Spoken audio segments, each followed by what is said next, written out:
Hey guys, this is Miriam at High Life Auto. I am out doing a video test drive on a 2011 Lincoln MKZ. If you've never been on my video test drives before, the way it works is I drive the vehicle on video and I tell you what I see, hear, think, smell, and feel to give you the best indication of being in the driver's seat without actually being in the driver's seat. I'm not a mechanic and this is not meant to be a 182-point inspection. Rather, this is meant to be a sneak peek into how the vehicle drives and any potential issues I notice as we're going along. So, we'll take a look around the vehicle, we'll take a look under the hood. I'm going to show you a couple other little things that I figured out, and then we'll go for a drive. So, here we go. And this one's going to be a cheapie for a couple reasons, because it's rusty. You can see that. You've got rust on the cab, not cab corners because it's not a truck, but whatever those are, that's like that on both sides. But other than that, so that's probably your worst part. Other than that, it looks pretty decent as far as dents, dings, other rust. Tires are 35% or so on the rear and 25% or so on the front. Inside you've got the leather, but it's pretty worn. I don't know, it might be vinyl, but it's pretty worn. Probably needs some seat covers. It's got a couple of cosmetic things as far as, looks to me like they locked themselves out of their car a couple too many times, and so they put that tape there so that they could get it open without, damaging their car. This piece goes, just a cover piece that goes on. There's a fuse box cover, but in the back looks pretty decent. Back here it looks alright, just a little bit of rust starting on the tailgate. And then this side, like I said, the rust on the rocker panel. And then this mirror over here, this back piece is missing, and then the glass is missing. That part, that's not really a huge deal. If you wanted to get some glass, you could get it at AutoZone, or most of the time you can get those mirrors. You can get the whole assembly for like $25-50 online, something like that, and they're super easy to replace. From the front, looks pretty decent. I think I popped the hood, but there's a chance I did not, because I didn't feel it give when I popped it. Alright, let's try again. It does have a sunroof, which we'll check out when we get in. There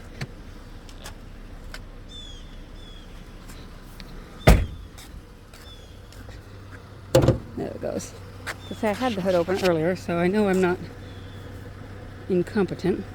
Alright, and when you get here and you test drive it and you can't find the hood release, it is over to the left of the middle, just so you know. Alright. Here is under the hood. Doing what it's supposed to be doing. I did have to jump it when I started it today, but I'm going to put it on the battery charger and we'll see.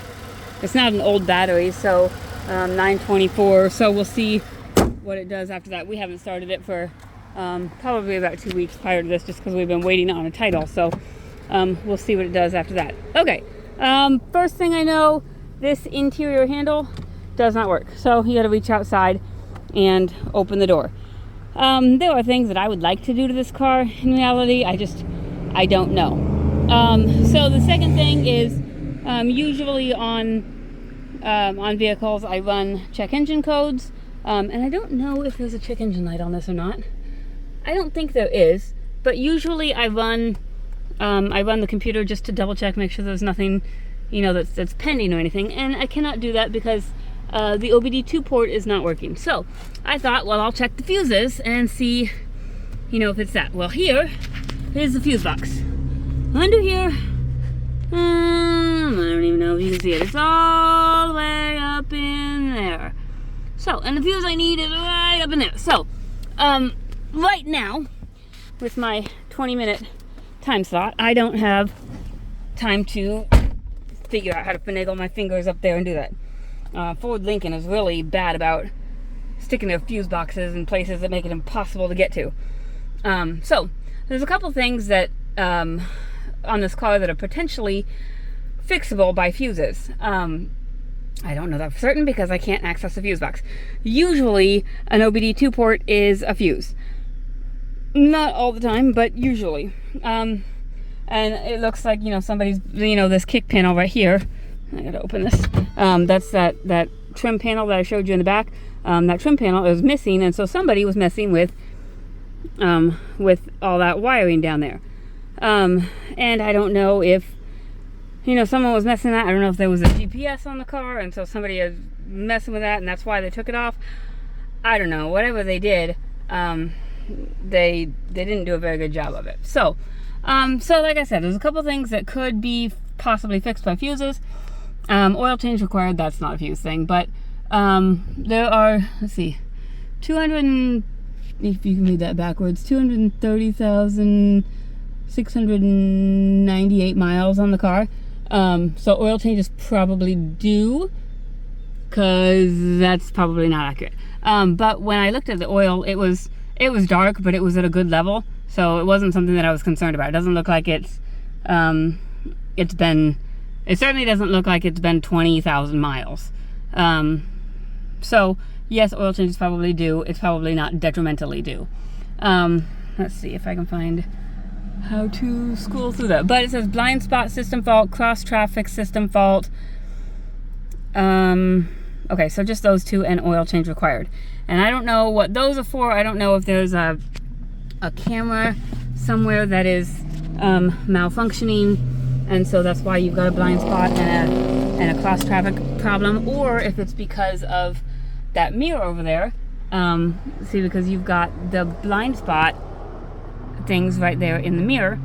Well, that might make your mirror more expensive. So you've got that in there, so that might be why your fault is on there. So that might go away with a new mirror. Okay. Next thing, radio. Radio works. And I've already got it programmed to the 2 local stations, to K-Love and to 101.7 The Bull. But you can see there's no screen. I don't know why there's no screen. I don't know if it's a backlight thing or what. But radio works, it just doesn't light up on the screen. I have not tried the air yet, so we will try that. And let's see if we can get that to figure out. Okay. Reset that. Okay, there's 230,706. That's what that is. 72 miles to empty. Okay, there's that. Okay. With all that, let's see. Driver's side window works. Passenger side window works. Rear passenger side window works. Rear driver's side window works. Sunroof works. Okay. We'll put that back. We've got a little bit of headliner stuff. The headliner is a little bit dirty, and you've got it loose kind of in a little bit. Like I said, this is going to be a cheaper car. I'm going to say air conditioning is, let's see, probably not cold. It blows, but not cold. So probably needs a charge before next winter. We've got heated seats. Both lights come on, so we'll check and see if those work. At the same time, I'm going to check the heat in the car. The heat does work, so we'll turn that. I'll actually turn that off because I don't want heat on.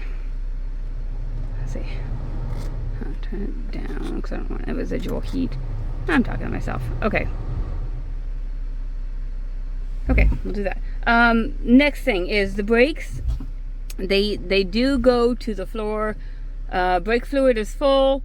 They do stop you, but it's not something you want to be following really close to people. And then I've noticed that they do get better. So with the brake reservoir full, and I didn't see any visible leaks, although I did see a brake fluid container in the back. There's a potential there's leaks, or there's a potential you've got like a master cylinder or a brake booster. I'm not 100% certain how to diagnose either one of those. But so needs a little bit of brake work. Can be driven now. Obviously, I'm driving it. I went to go get gas. It's not something that I'm concerned about driving. It is something that I wouldn't put my 16-year-old kid in until I got it fixed. It's something that I can drive because I'm a seasoned driver and I'm smart enough to drive a car with some, reasonability. I don't know if that makes sense to you. Okay, so Anyways, with all of that, it does drive pretty well. When I first started it, it was a little bit squeaky, like, just the suspension seemed a little bit squeaky.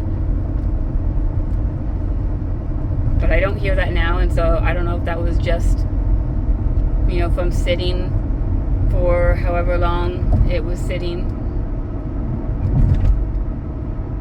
My heated seat does work, so I'm going to turn that off. I'm going to turn on my air conditioned seat and just see if I can feel anything there. But the car's driving really smooth, actually. I'm up to 50, and it's driving pretty smooth. I don't hear any suspension noise. Didn't have any trouble at all shifting it through the gears. Let's do my turn signals. There's my left turn signal, my right turn signal, my windshield wipers. And I ran out of windshield wiper fluid at the shop, so I did not fill fluid. So the fluid does not work, or it's empty, one of the two. And I think it was at least low, but I didn't have any to fill it with. So there's a potential that the fluid doesn't work. There's a potential that it's just empty. I'm not 100% certain. So again, brakes, like I said right there, they do stop you, and they're just fine. They go to the floor. They don't grind or pull or anything, and so I don't necessarily think it's pads, although I mean, I suppose it could be just nothing there, but I kind of think it's more along the master cylinder brake booster line. Someone who knows brakes would be able to tell you more than I can, but we'll check our cruise and see if we get anything there. And I've got my cruise indicator on. I'm cruising at about 40, so cruise works. And my air conditioning seats work. So, I mean, they're not super cold, but they feel cooler than maybe they should. So, a lot going on, but a lot of upside, I think. It's 2011. It does have higher miles. It does need some general maintenance just to get it up to, you know, where it should be. You change the oil and address the brake issue, and address the fuses. And I think if you do all that, you're back down to just cosmetic stuff. And I think that mirror will fix your two lights on the dash. And as far as I can tell, there's no check engine lights on the dash. Like I said, I can't tell with my OBD2 not plugged in, but there's no lights on the dash, and so I'm assuming that that's not there. So, needs a couple things, has a pretty decent upside. So if you got any questions, hit me up. My cell phone is 309-267-7200. Thanks, guys.